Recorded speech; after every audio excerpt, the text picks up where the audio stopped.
ZingoTV channel 251.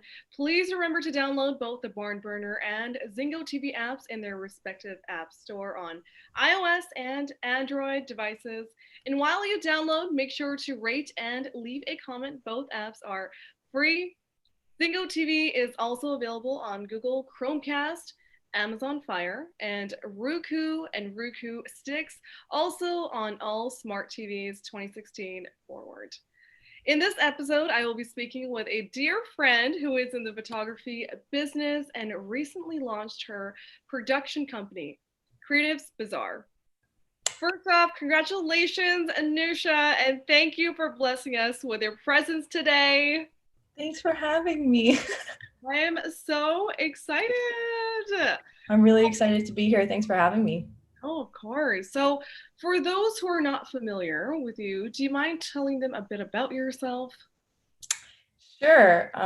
In summary, well, I'm a photographer in Toronto and I go by Captivate. So if you see me on Instagram, that's me. But I recently started my own content creation company called Creatives Bazaar. Actually, as of Tuesday, November 2nd. Was it on Monday? I don't know, it doesn't matter. As of November 2nd, I've been fully incorporated. So I just launched even the LinkedIn page today. So I'm really excited about that. Yeah. Thanks for Um, listening. yeah, I'm so excited because it's just been something that I've been working on for over a year and a half now. And it's my baby now. It's amazing. I'm so happy for you. It's like it's a long time coming for you. It takes a lot of effort and a lot of hard work and restless nights. So I'm excited. Excited for your launch company. So tell us a bit of like a more about your production company. Is how did you get involved? How did you get started? Was it something you've always wanted to do?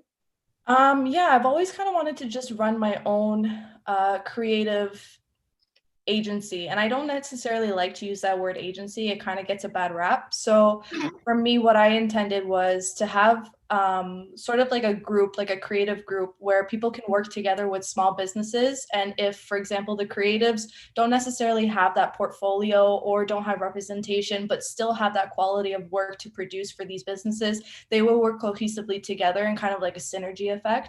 The whole intention behind it is to support small businesses, whether you're a creative or an actual business that needs content. It's kind of just like an exchange of energy, but obviously like it's a little bit more curated than that. And the whole intention behind it was, to be honest, like I'm urban designer by trade. Like that's what I studied. That's what I got my master's in. And then I worked in the field, and my goal is to have like an in-house manager to oversee the accounts. Yeah. But right now we just create the content, whether it's photography, video, web design, graphics. So those are the services that we offer right now. And so it starts from a consultation. So what we do is we sit down one-on-one with, well, obviously with COVID, it's going to be over Zoom or phone call, whatever. So we sit down with these, Calls. yeah, like it's so much easier to do it in person, but what Yeah. are you gonna do, right? We're both Um, people person. Like we're both people. Like we need to sit down and talk. Even right now, I wish I was you were in the building. We can actually talk. But I know it would have been so much more you fun, but that's know, okay. This is we got our interview. temporary. We'll get you back on the show again. We're in Yeah, and that by then we're gonna have like a full set. I'll have the headset, and I'll be yeah, talking into the mic and everything. I'll be like, okay, I girl. can do Yes. this. So Yeah. what was the pivotal point in your life where where you're like, okay, like you knew that you wanted to work in agency, but you said you want to redirect and without knowing, but like, where did you like, was there a point where like one night you woke up and you're like, you know what, this is for me, like, this is where I'm going? Honestly, I had that point so many times, even during my whole educational career. And then I was like, you know what, Noosh, like that's okay. Like just finish your career, at least do a year or two in the field to see if it's for you. Yeah, yeah, And I did. Needless to say, it wasn't for me. yeah. And here you are with your own company, right? Yeah. So how did you get into photography? Oh man. I loved photography when I was like, I always loved taking pictures when we were young, when I was younger, but I guess my first time actually diving into it, and I really have to owe this to my cousin. So every year we used to go camping with the whole family, like all the cousins together. We used to go every single summer. And then my dad and we walked into a convenience store just to get some like charcoal or whatever. And I was 9 or 10 at the time. And I look on the shelf and I see an underwater camera. I don't know, like it's a little blue one. I remember those. I remember those. Yeah. And so I was like, Baba, like, can we get this? And he's like, what do you need it for? And I was like, I want to take pictures underwater. And so, anyways, he bought it for me and I took the pictures. We never ended up developing because I had to rely on my parents. And my parents were like, okay, whatever. Like, Yeah, like right. whatever. Um, Chill. yeah, that's not a priority to develop this kid, like whatever. So anyway, so I Yeah. did that, and then I find like my parents got a digital camera because like Persian parties, like we love taking pictures. Yeah. So they got their own like little Canon digital point and shoot. And so I started taking pictures and I used that camera when we went camping the following year after. And I showed them like there was a little tiny screen, you know, like the size of a dime at that point. And I showed it to my cousin. And she's like, you know, you should be a photographer. And I was like, what's that? And how old were you at that time? Like maybe 10, 11. Oh my God, it's gone. Yeah. And then so ever since then, like I just like started taking pictures. And then when we went to Iran, I was 13. My parents took me back home. We were there for about a month. And then I had my camera and we went to Persepolis. We went to different parts of Iran and I took so many pictures. And then it just kind of clicked from there. Do you still I was have the 13. pictures? I don't know. I have to, it's on one random hard drive somewhere in my house. And I want to take a look. I know the resolution is going to be really low, but I would love to see those pictures. yeah, especially like the ones from Persepolis. Like, Hmm. oh, my And you favorite. compare it now with your pictures, because like for people like her watching, I've worked with Nusha where like the picture she has the eye, like it's amazing to see a photographer who's really like into her passion, and I love that about Nusha. So Nusha, what's like some of the things that maybe you'd recommend or give advice to like new photographers out there who are wanting to become photographers, right? Like, do you recommend them having like buy a professional camera, or we can even like use our iPhones or Androids? Like, is there any advice you'd like to share when you were first starting out in the photography business? I mean, when it comes to photography, I think now with, you know, the new cameras that are coming out in the iPhone or the new Android or Samsung or whatever, like Yeah. you could use that for photography. I mean, the whole point of it is to capture a moment in time. And I think people get really caught up in the technicality of it, in terms of what camera they should use, what lens they should buy, you know, all that stuff. And I think social media also plays a role into your style of photography because it's so easy to look at other people's stuff and be like, oh, like I want to try this, like I want to do this, but it's like, what do you really want to do? That was me. I was like, hey, Nushat, this is what I want to do. But she was like, no, no, no, Jess, listen, listen, let's sit down, okay? But I love how we did that because honestly, I was like, okay, I think I want this picture, I think I want that picture, but it doesn't make sense. You have to kind of fit your own style, but you're right, yeah. Yeah, I think it's just like what makes you more connected to it because it's an art, right? It's like how can you express yourself through an image, Yeah, you yeah, know? Even the greatest photographers don't necessarily have the greatest technical look behind it. I mean, one thing that was really reassuring for me was I used to like I did an assist not position, but like I was assisting a photographer for a wedding. yeah. And I asked him questions. I was like, oh, sometimes it comes out grainy, sometimes it comes out blurry. He's like, listen, at the end of the day, technicality doesn't matter because when you're showing a moment in time to your client and it's like they're laughing and it's blurry background or whatever the case is, like they can feel it, you know, and they're gonna love it regardless. They're not looking at the technical stuff. Some people don't even recognize that. And so No, that was really reassuring for me because I was like, oh, like, you know, it has to be perfect and I have to have the most expensive this and that. And at the end of the day, it doesn't really matter. Like the whole purpose behind photography is to capture a moment in time, after and more you like know? authentic, as we were saying, right? Yeah, yeah. So like being in the public eye, like I know like with your followers too, have you ever actually not even just in public eye, like I think I'd say in terms of there's some people in our life usually who are super negative and who are, who don't want you to go a certain path. So is there like how do you overcome negativity and turn it into a positive outcome? A lot Is it of through spirituality or I think it's a whole bunch of stuff. I think the most important thing is being self-aware, understanding where it's coming from, knowing the source, and just recognizing the intent behind that. You know, at the end of the day, a lot of people are going to project their insecurities or jealousy or their own negative turmoil onto you. And I think it's really important, regardless of any industry that you're in, yeah, is to look at it from a third point perspective, right? And see, okay, like, is this critical information that I could, like, constructive feedback that I can grow yeah, from? yeah, Or is this like this person's being petty through one ear out the other, you yeah. know? And practicing mindfulness and just understanding, like, at the end of the day, you know, if you want to express yourself in a certain way, like, there's no need for you to do something to please others, because at that point you're just being inauthentic to yourself and your voice, you Mhm. know? Yeah, I think a lot of people forget about that. They're like, you know what? Like, let's just like just because so and so is saying that I'm not going through the right path. No, no, no. You gotta like sit back and rethink what your what your purpose or what you want.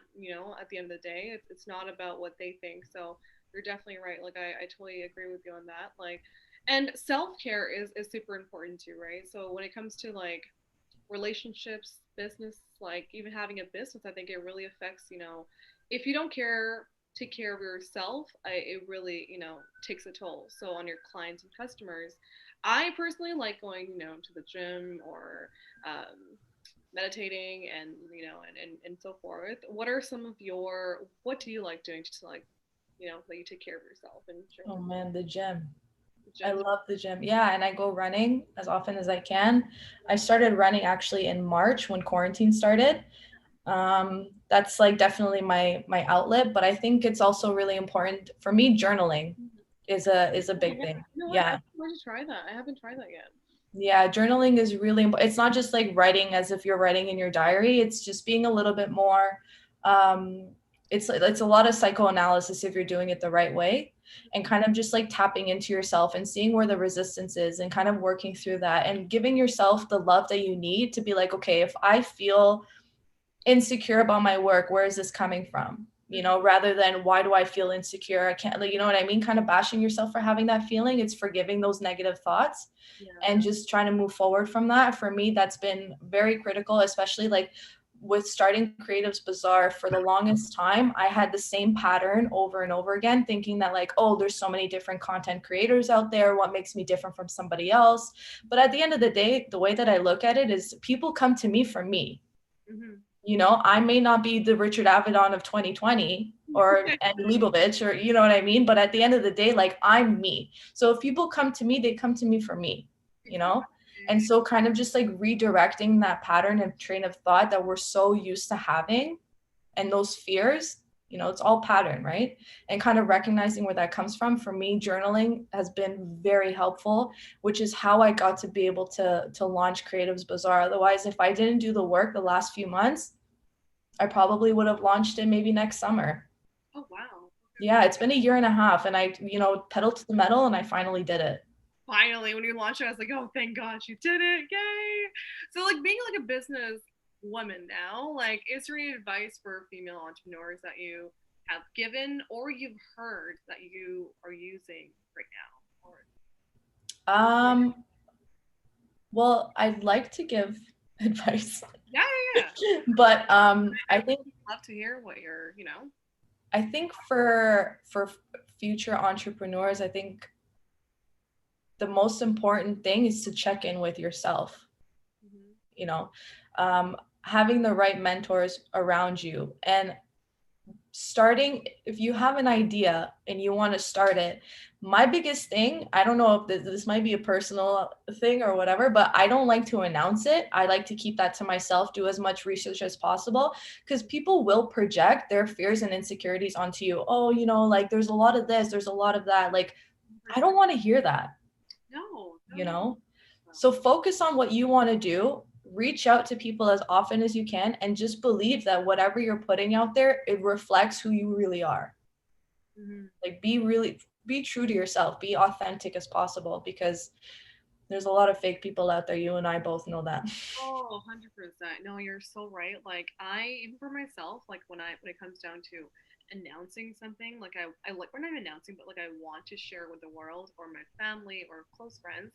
I take like 2 weeks to a month, even a year, to really like redirect and think that, you know what, is this for me?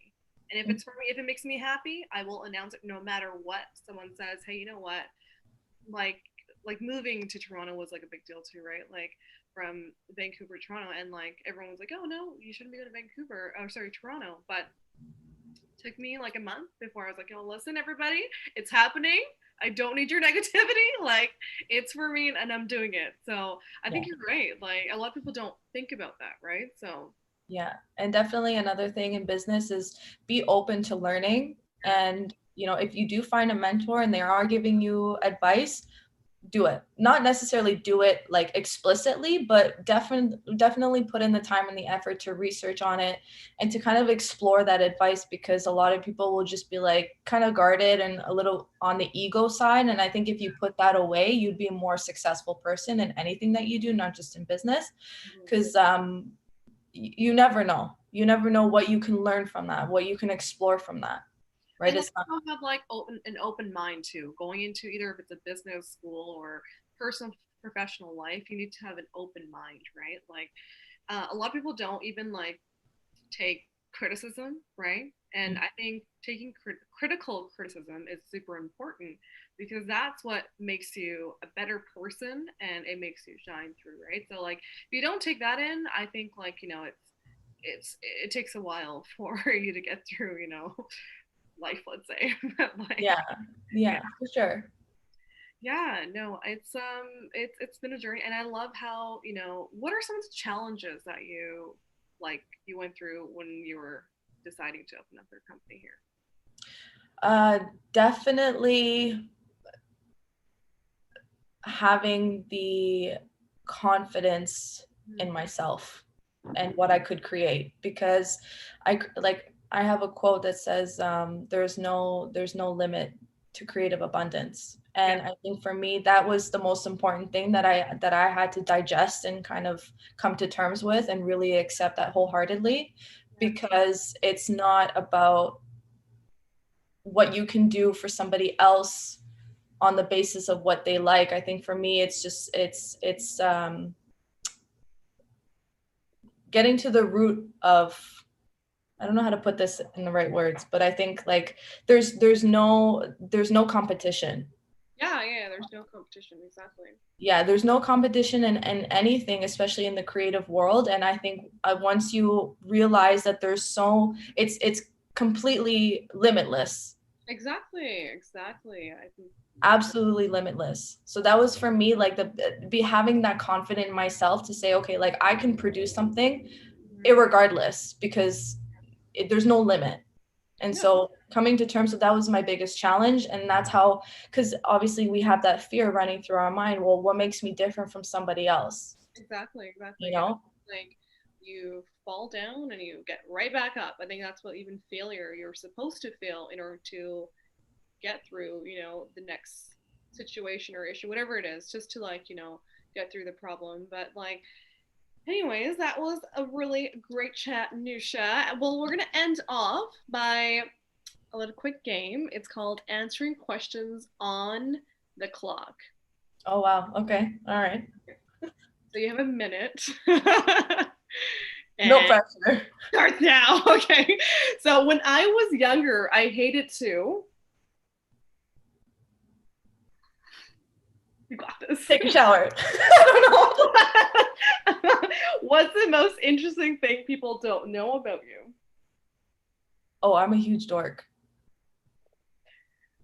Burger or a salad? Burger. Sweats or a dress? Sweats. Mm-hmm. Pepsi or Coke? Oh, neither. Coke. Oh, no, Pepsi. What kind of animal do you describe yourself as? Oh, an eagle. Eagle. Okay, why as an eagle?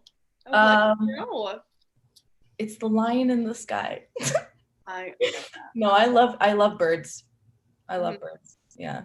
Well, that was amazing. So thank you. It was super quick and easy. See. Okay, just to know, I actually like showers. I was just I don't know why. Like, That was when she was like 12 years old. When kids don't like taking a shower. And we've all been there, Nusha. We've all been there. But thank you so much for coming on the show tonight. And for having me. where can people connect and follow you? Well, my photography account is called Captivate. It's spelled funny, but it's KAPTIVEIGHT. Anyways, but if you want to get in touch with my company, it's called Creatives Bazaar. Amazing. So you can find me on Instagram and then shoot me a message if you have, you're interested in collaborating or doing work together.